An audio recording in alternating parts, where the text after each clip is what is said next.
And we get it started up one more time. I got the number down right here. What up, what up? It's your boy CT, Cory Towns.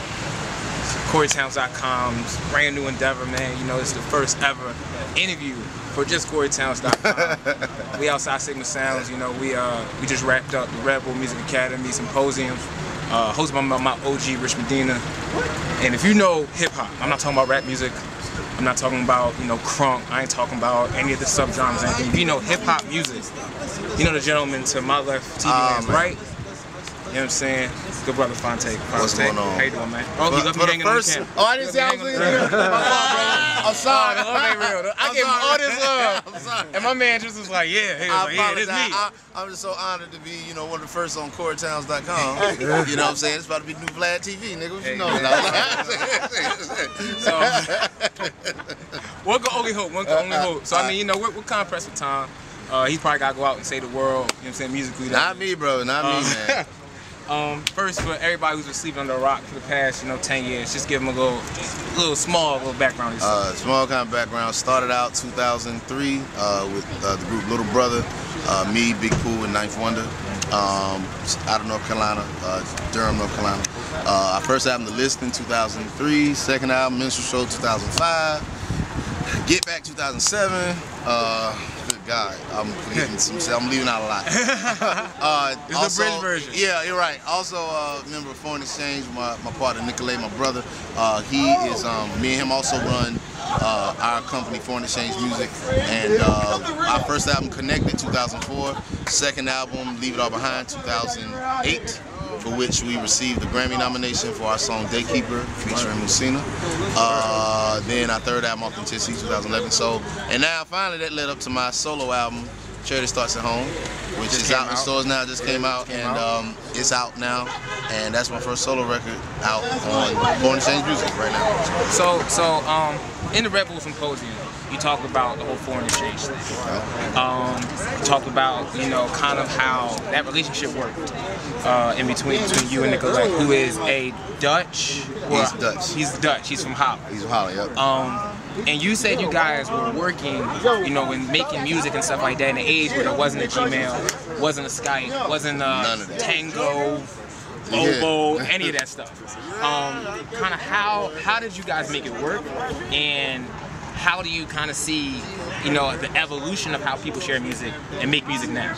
Well, I think it kind of was really just a precursor to all of that. I mean, at the time, we were just making the best with what we had. I mean, it wasn't like, you know, he was way, you know, over, you know, in the Netherlands, and I'm here.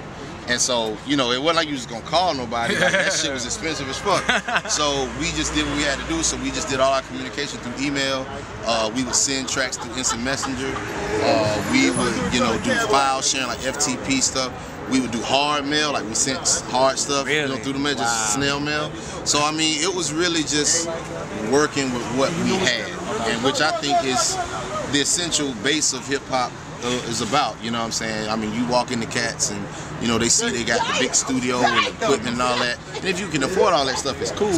But you don't really need that in order to be something dope. You know what I mean? It's really just about, you know, just kind of a bare bones setup. And that really has just kind of always been my MO. So with Foreign Exchange, you know, 10 years ago when we first started, now I think just kind of everybody's on that part just out of necessity. Yeah, kind of growing with the times. Yeah, growing with the times, because I mean, labels ain't got budgets to be flying niggas all over no more. True. That shit ain't happening. So you're not paying for it out of their own pocket. Right. So it's like, nigga, you can send me a WAV file through Gmail, nigga. We good. We like, good. I'll put that shit in Pro Tools. We straight. So that's it. All right. So you know, you Little Brother, you guys kind of were like the forefront runners of like that whole quote unquote indie artist thing. You know, like I remember, you know, speaking with my father about how that indie route works. And it seems like, not to say that today's artist is a cool thing being indie, but it's kind of like the norm. Kind of give your perspective. Yeah, I'm about to say, give your perspective how it was being indie back then and to be indie now. Well, the thing was, back then, I mean, you know, when we was doing it, like, indie was very much something that, it was almost kind of like a badge of shame. You know what I'm saying? It was something like where, you know, being independent almost, it looked as if like you were just somebody that failed on a major label, and now you're now you're trying to do it yourself. Now you're trying to do it yourself. So it was just looked at as something like, nah, you know, like, oh, you independent? Oh, okay, all right, okay, cool. Niggas kind of give you the stiff on. But now, you know what I'm saying, it's a thing where people are choosing to be indie. One, because they just don't have no choice, because labels ain't got the money like that. And then two, because cats just want to control their own destiny, and they see that that major label route very rarely pans out positively for hardly anybody. Right. So cats want control now. So, you know, so back then it was kind of a thing like, oh, you indie. But now it's kind of been co-opted, and it's like indie, but everybody be indie. Right. But now it's just a thing where it's pretty much just an empty title, because like you said, everybody's fucking indie. Like everybody is producing their own records, you know, working with their own money, you know, sitting up, you know, having their studios in their bedroom, and, you know, putting their own shit out. So now it's pretty much just kind of a lost term. But at the time when we came out, it was kind of looked at as like damaged goods. So do you think that being indie, that title, do you think that will ever come back to how it used to be? Well, I don't know if it'll ever come back like it used to be in terms of it being a badge of shame, just because the current day music industry is really just kind of broken down and deconstructed itself into something else. So I mean, again, I just think it's a title that's kind of empty, because everybody's doing it the same way. I mean, unless you just want to sell your fucking soul to whatever label, or Live Nation or whoever, just for whatever money, or, you know, whatever, in some kind of crazy 360 deal or whatever, you're gonna be doing it on your own, which is the basis of being independent. So I think it's just it's pretty much just the benchmark. That's just the new way to do it. There really is no other way. All right, so kind of wrap things up. 2012, or not even 2012, the future. What do you have planned? I know you was talking about being a family man and stuff now. I can only imagine how that is. What do you see yourself doing in the future? Man, I mean, definitely, you know, more music. You know what I'm saying? I don't think I'll ever stop. But you know, just really, man, just more music. That's all I can say. Just more music, and just looking to see what the next challenge will be. For me, my thing is just always trying to see, once I've done this, okay, I've done a solo album, okay, done that. Then the group, did that.